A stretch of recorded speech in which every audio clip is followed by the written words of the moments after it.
going to talk about the Asian model minority myth. When you constantly tell one group of people they're hardworking, intelligent, law-abiding citizens, they start to believe and act that way. These qualities may seem flattering, however, it's actually quite rude. When you give somebody the compliment of, "Oh, you're so intelligent," now you've given them a standard of which they feel like they have to live up to. And that's why the suicidal rates are so high among Asian teenagers and young adults, because it's exhausting to live up to such a high measure all the time.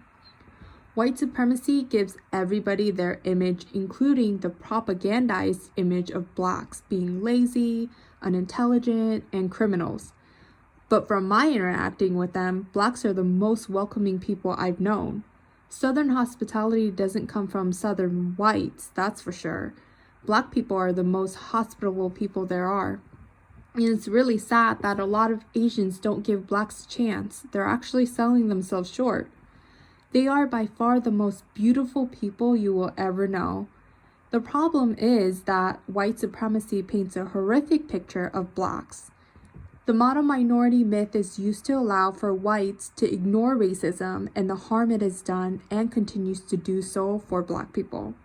This is why whenever Asians commit a crime, the media is quick to cover it up, and that's to keep the model minority myth. San Francisco and Oakland, California are infested with massive amounts of Asian gangs, and they do all kinds of crimes, yet you never even hear about it on the news.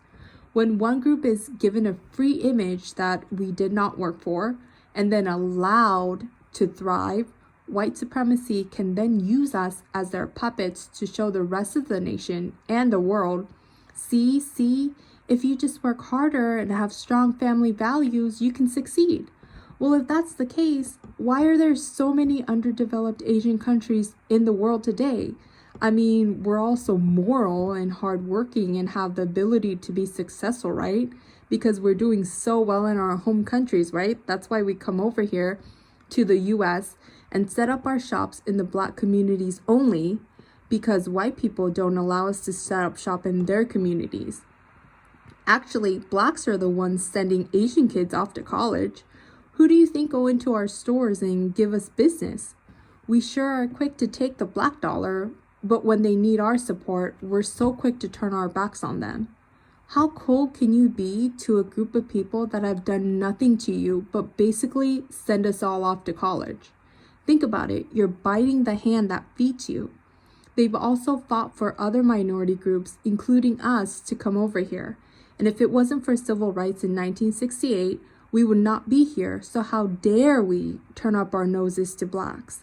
Notice, most of us came here after civil rights.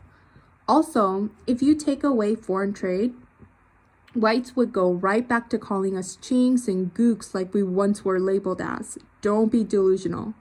The US profits tremendously from foreign trade, which is why they are nice to us now. When the US rebuilt Japan for them, it was not by any means out of the kindness of their hearts. It was in fact to use Japan as a gateway to the rest of Asia.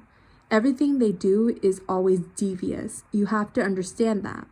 And they also wanted sexual access to Asian women.